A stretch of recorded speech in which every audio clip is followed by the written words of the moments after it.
Hey everyone, it's Alex from the PCRI. Today I'm sitting down with Mike Crosby. He is the founder and CEO of Veterans Prostate Cancer Awareness, and he's going to talk about the work that he's doing for the veteran population of prostate cancer patients. So it's going to be an incredible story because we have a lot to talk about today. I hope you find this video educational. What would you say is the number one problem that veterans are facing today besides education? Really, it's the standardization of screening across the VA. I mean, if we leave education out, it's really and I think that this disease, my own opinion is we should never get to a metastatic state. We should never have metastatic disease patients on first diagnosis. I mean, there should be a way to screen, and when we have this incredibly large integrated healthcare system, and when we talk about national healthcare systems, we all need to be looking at the VA because, as of today, there's 9 million vets inside that system. 7 million men over the age of 40. I mean, this is our market that we look at. We know all of these guys. There's been studies done by Dr. Shelton and Dr. Lynch about identifying every single one of these veterans. So we know the entire market. We probably know their zip code and address, right?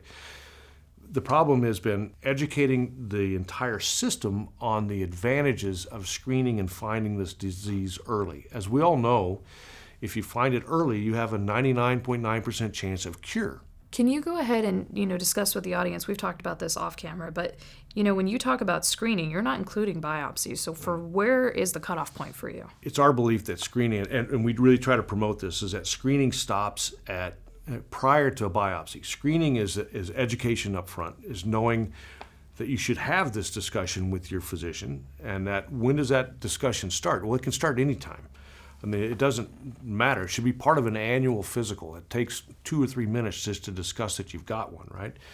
So really the PSA screenings, which we have available today, we know there's new technologies coming and that sort of thing, but today, if you know your risks, like if you know you're either African American, it's hereditary in your family, or we want to categorize veterans because of their exposure to hazardous materials and hazardous surroundings, right? So that's the reason why. So we're seeing a jump in the numbers in the VA. So the screening starts with just that basic education. Like, what are we doing? What is a prostate? How do you spell it? That sort of thing. Then you go to the discussion with your doctor, right? And then he does your examination. Today it's a PSA and a DRE. Both are incredibly important. They need to be done annually, probably from the VA population around the age of 40 starting, and do that annually just because of our exposure to hazardous materials. And then that's where it stops. That's the end of screening. Once we decide that between the doctor and the patient that it's time for a biopsy, something has projected forward and that there's enough evidence to actually do a biopsy, that now turns into a procedure. And I think it should be treated as a procedure. That's the first line procedure that you're going to do. Everything else before that is all continual screening and education about your health and about what you're doing and how can you prolong that decision to go to a biopsy. That ought to be an objective for every man is, if you're in that higher risk area, surely you should know about this. If you're not, you need to know that it's going to come about at some point in time, and that you need to be aware of it. And then that's the screening component of things. So you mentioned navigating the VA system. If you had to give the top 3 tips for navigating the VA system for a prostate cancer patient who's a veteran and is new to this situation, or even a caregiver, what would you say? Call us. It's number one. The number's on the bottom of the screen. Yeah, right. Yeah, right. Yeah, number's right here on the bottom of the screen. Call us because it's becoming more complex. We are trying to provide educational materials for the entire ecosystem. One is the patient, right? So patient-focused educational materials. One is that where do they fall in the staging? Like PCRI's blue staging techniques are incredible. They're great. They match up with NCCN guidelines. They talk about where you go, and I think that's one of the tools that we use. We try to promote that because it's easily accessible. It's click, there it is. You can download whichever piece that you want, and then off you go. The other is NCCN has been a big supporter of ours, and we like to, and we support them. It is a guideline that we can actually get behind and we can stand for. I mean, we can push it in that it's a default, right? Because the VA will tell you sometimes they have different situations or whatever, whether they're dealing with different resources, right? They don't all have the same capabilities that some private practice might have. Our job is to also educate the physicians in there that if a patient comes in and he's asking for a specific type of biopsy because he's educated himself and he's advocating for himself, that's one of the things we help. One of our taglines is advocate for yourself. You have to. You're a patient. You've got to get smart. You have to advocate for this thing. And if you learn the benefits, what that's doing is we're actually we're helping to connect the community with the physicians. So the practice now, if the physicians, the doctors start to look at these community care network, other facilities as actually additional resources to aid them in their care for this patient, that's how this is all going to start to work, and it's going to start to work better. And that's one of the things that we do push. And there's guidelines that we've developed that help both the patient to go through that system. We also promote and we try to recruit good qualified clinics out in private industry to join up to be a supporter of veterans and of the VA population that needs this extra care. We don't have enough radiation devices. There's only 42 sites in the entire VA that can do radiation treatment. Okay, so that leaves 130 sites that don't have radiation. The patients don't have that option if they stay within the VA, but they have an option now to go outside. So we're working to sign up and to contract, get all of the radiation sources in those cities to sign up to be able to treat these patients or to give them that option, because majority of the radiation centers all have additional MRIs, PET CT scanners. They've got all these other advanced devices, and now with PSMA coming along and with the high precision imaging that's going on, the VAs don't have all of that equipment. It's not available. So to accelerate that cooperation, we try to work with both the private industry and also the VAs to connect these people. Have a networking event, do something. We'll put it on. We'll sponsor it to bring all these physicians together to basically educate them that they do have these additional resources and they can access this technology. For a patient, it becomes overwhelming. I mean, you don't know which way to go. So we try to break it down into single page or front and back guides that we can give to a patient and say, here's how you navigate this. And if they have a problem, we're becoming overwhelmed. We don't have enough people to answer all the questions. So we're looking at, partnering with PCRI to have, to educate their call centers to basically say, here's a veteran's approach to things. I mean, this is some guidelines or some places to go for these resources. And really that's what it's all about, is just providing people the educational tools and educating them and giving them the resources to try to navigate it. And it's not difficult if you just start asking the question. That's great advice. I mean, I think PCRI, we're very excited to partner together and join this. You've mentioned the Mission Act a couple times. So can you explain to the audience what that is? And then if they do want to go outside the VA system, how would they access that funding? So the Mission Act, is really the formal name is the Mission Act of 2018. And it was a law that was signed into or an act signed into law in June of 2018 that did a lot of things for the VA. It provided a lot of infrastructure funding for rebuilding and upgrading capabilities and technologies in the VAs and just really bringing the infrastructure up to speed. It provided for an increase in pay for the physicians that were all still underpaid. But it also provided for this money that we used to have the Choice Act, which was this emergency funds out of the Phoenix VA issues and the waiting times and deaths because of waiting and scheduling and all these other sorts of things, this emergency that was put in place. That sunset, the Mission Act took care of it. It got rid of the Choice Act and it replaced it with what's called Community Care Network. The Community Care Network now is funded at $100 billion of taxpayer money to be expended over 6 years. And it's so about $16 billion a year. There are two companies that are payers, basically. Think of them as insurance providers. One is OptumServe, which handles most of the East Coast of the United States.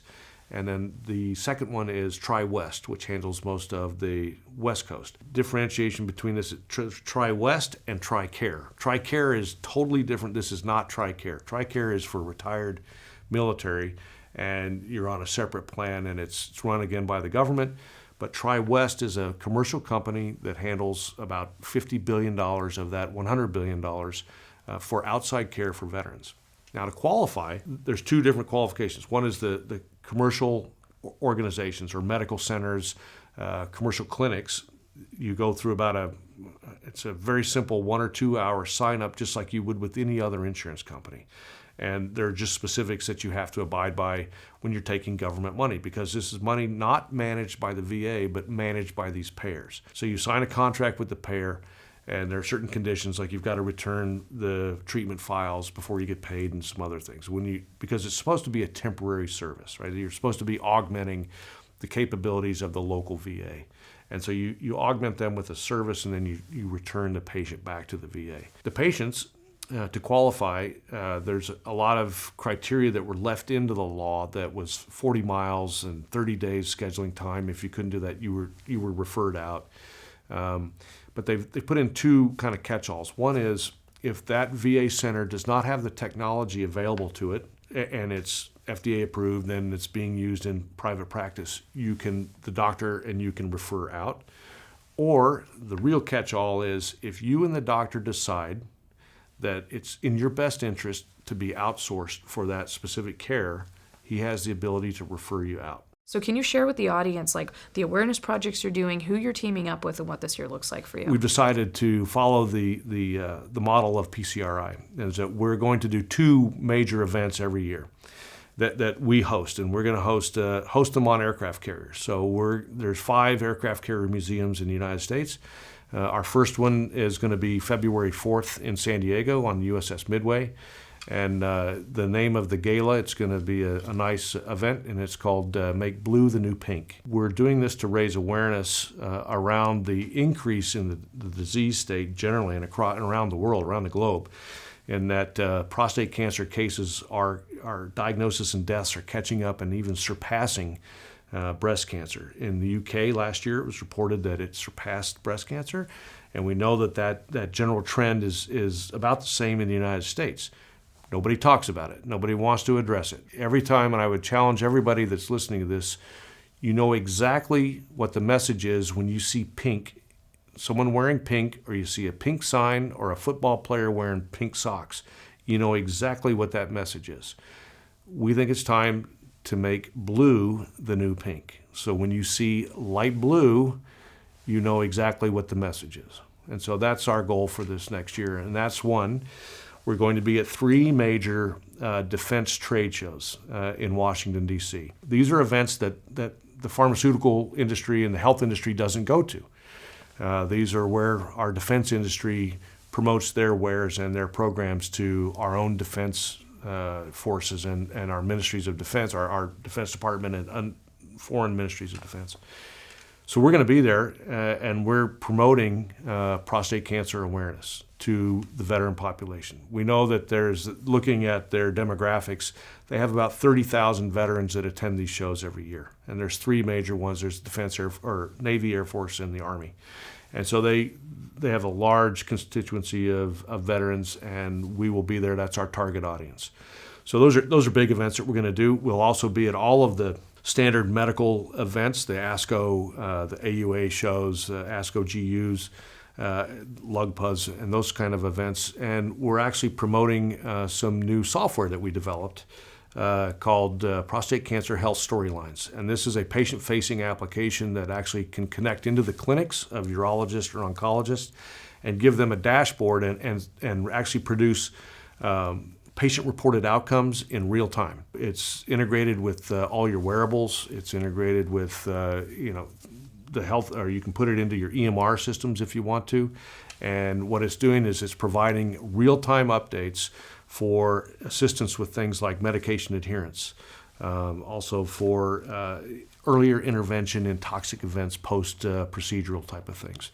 It also helps patients with reporting any kind of toxicity that they're having or any kind of problems that they're having. I downloaded that app. It's very well designed. It's very impressive. Thank you very much. And we did that because honestly, when you get bored during COVID, you kind of think of different things, and so we thought up of this application. Thank God you got bored. Well, because we looked at the industry, and there was a lot of apps out there, but they were always one way. They always just wanted your information. That's all they wanted. They wanted you to put in your information, but nothing ever came back, and there was no way to communicate through these things. So we felt that there was a big gap in the marketplace. And friends of ours and big supporters up in Toronto that are a big software firm, they have about 27 applications in healthcare outside there. They actually are doing one for PTSD in the veteran community in Palo Alto. They're in a big clinical trial with some software, and it's making a difference. Because what's happening is the doctors can put in warning systems, like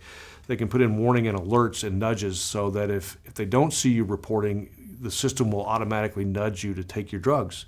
If you miss, you're not pushing your button, taking your pill. Well, it'll nudge you because we all know that these oral oncology drugs and things like that are critical to take them on time, at the right time, every day.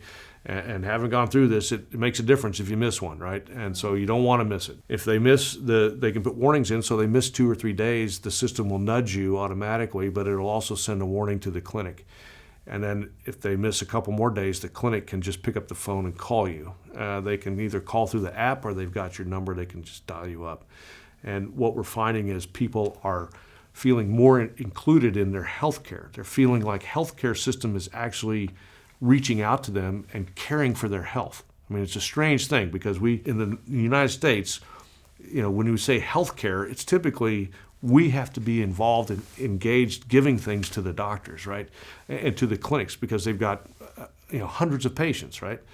This is one tool that we're finding a lot of acceptance in because the clinics are reaching back out to the patients and asking, how are you? You're not taking your meds, are you okay?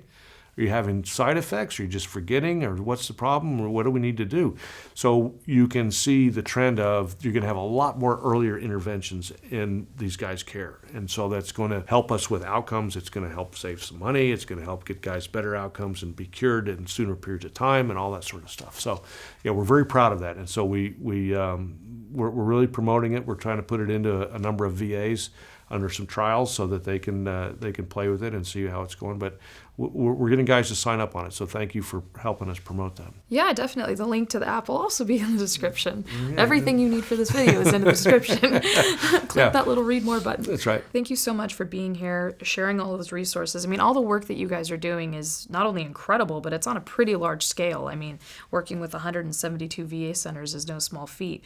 But, I think that one of the things with PCRI and our mission this year is to really make all of our audience aware of the different prostate cancer resources outside of PCRI. And so, you with this veteran population, we're really excited to partner with you on this.